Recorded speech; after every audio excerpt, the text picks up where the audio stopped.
This talk is about temporal logic formalization of marine traffic rules, a joint work of Matthias Althoff and me, Hanna Krasowski. I'm a PhD student at the Cyber Physical Systems Group at the Technical University of Munich.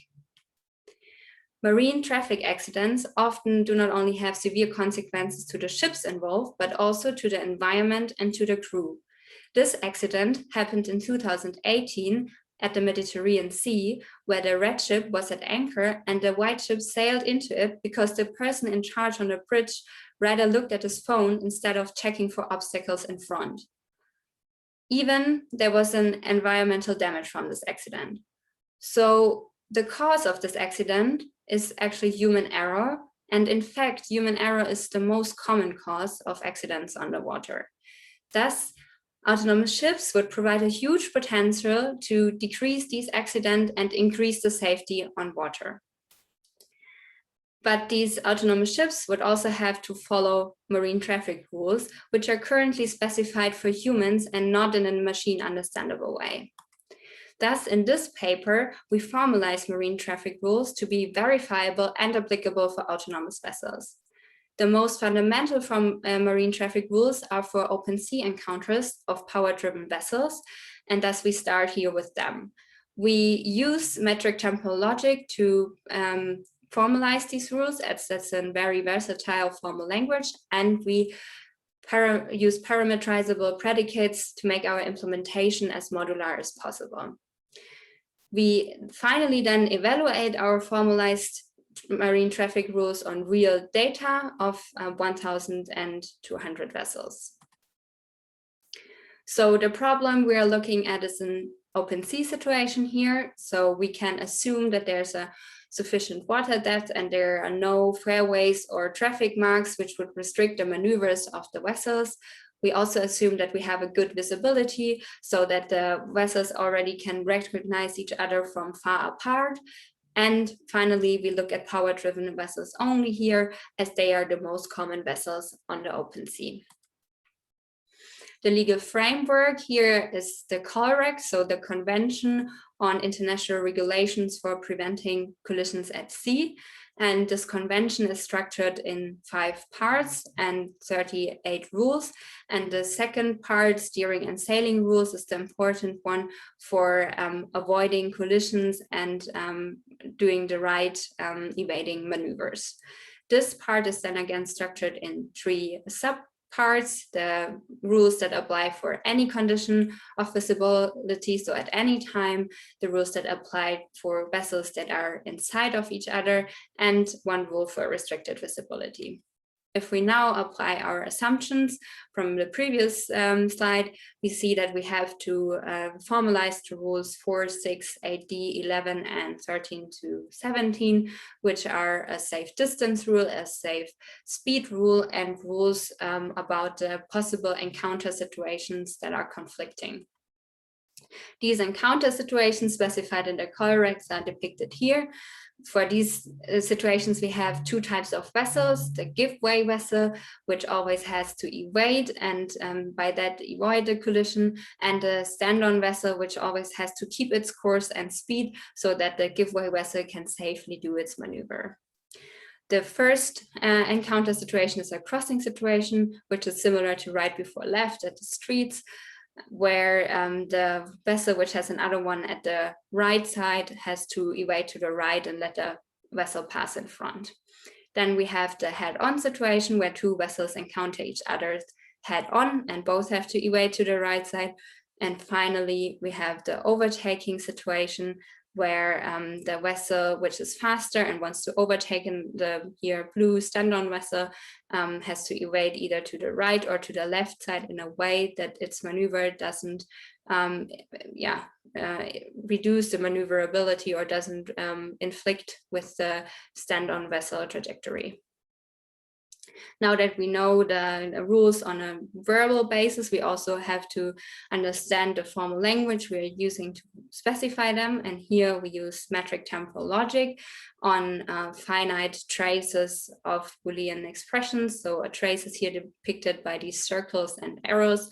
And above, there's always the Boolean expression true for the state. So the first operator we need here is the global operator, which basically says that this phi, so this Boolean expression, has to be true for all states in the trace. Then this global operator also exists with an interval in the subscript, which then limits this global to this interval. So here, this phi has to be true for the next time step and for the time step afterwards. Then we have the future operator, which says that this phi has to be true at some point in the future. This operator also exists with this interval in the subscript and is then very similar to the global. So the difference is then similar to the version with the global operator with the interval. And finally, we then have the until operator, which says that this first Boolean expression phi1 has to be true until phi2 is true. And yeah, that are the most important ones we need for this talk. So this slide here now summarizes our implementation, our formalized rules, and we formalized 6 rules here. The safe distance rule, which says that there must be always a sufficient distance between vessels, a safe speed rule, which says that a vessel has to sail on with a safe speed. And we have then 4 rules which relate to these encounter situations, the crossing, head-on and overtake rule for the giveaway vessel, and a rule for the stand-on vessel. Now I will go into a bit more detail for the first, the safe distance rule and the crossing rule. The safe distance rule here, the MTL formula translates to globally or always, there should be no collision possible between the ego vehicle and the other vessel within the time horizon T call horizon. This time horizon here we set for the safe distance to 5 minutes. And we specify this predicate collision possible with the velocity obstacle concept, where we basically use that to specify if a collision is possible or not. So if we have an encounter of 2 vessels, we first approximate their spatial dimensions with these circles around the position of the other vessel. Then we create the collision cone by drawing tangent lines from the circle to the position of the ego vehicle. And then we translate this collision cone by the velocity of the other vessel, and then check if the velocity of the ego vessel intersects with this collision cone. And if that's the case, then a collision is possible. And then we still have to do the second check, which is checking if collision is also possible within the time horizon here of 5 minutes. And if both is true, then a collision is possible. So collision possible would evaluate to true, and then the formula, the safe distance rule, would evaluate to false, and this rule would be disobeyed. The next rule is a bit more complicated, the crossing rule, where we will go through it step by step. So it's for the giveaway vessel, and we have as outer operator, again, the globally operator. So everything in this brackets has to be always true. And then the inner structure is an implication, which means that the first part, if the first part is true, that implies that the second part has to be true. And the first part here is this detection of a crossing situation. So if we're not in a crossing situation, but are for the next time until the T reaction time, that means that we're in this situation and that we have to apply the COLREGS. And then the implication, the second part, comes in where we first have this maneuver crossing, which basically means that our giveaway vessel now has to evade to the right side. Until T react plus T maneuver the latest, and until another maneuver time, then this whole situation has to be solved and the conflict is over. So now, after specifying the rules in a bit more detail, we want to have a look at the actual results. And to produce these results, we used AIS data. So AIS is automatic identification system, so a safety system of vessels. And we use data from the US coastal areas. There we specified 3 locations for January 2019. And for these locations, we reduced these IES data to actual encounters where at least 2 vessels were close to each other. And afterwards, we interpolated these IES data in a way that we got synchronous trajectories with a time step size of 10 seconds so that we can actually apply our rule monitor. So what are the results for this data? We see that there's a good rule compliance for vessels. So 98% of the vessels actually comply to the rules, and these compliance is also very similar for different regions.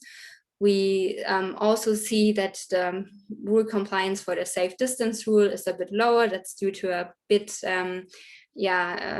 conservative specification of this rule, but also this parameter could be changed for other situations than the open sea. But there are also still some further discussion points. So one is that these quantitative results have to be seen in the light of this IES data, which is to some extent sparse. So these vessels just send position, velocity, and heading every few minutes, and then we interpolated in between. So we're not 100% sure if the vessels actually did follow these trajectories or if they were a bit different. Further, we're also see that the COLREGS are for some situations underspecified. There can be situations constructed where a vessel is in a giveaway and in a stand-on position at the same time, which would mean that this vessel has to keep its course and change its course at the same time, which is obviously not possible. And these situations are currently solved by experience, but for autonomous ships, there must be a specification from institutions or other organizations to solve this. Further, it was necessary that we actually defined user parameters, because not all parameters are specified in the COLREGS, and we selected the parameters we use for our evaluation for open sea scenarios, which also tells us that this might have to be adapted for other scenarios that are closer to the shore. In a nutshell, we formalized COLREGS rules for encounters of power-driven vessels in this paper. We evaluated them on real marine traffic data that shows that 98% of the vessels actually obey these rules. And to ease further research, we also make our implementation available online.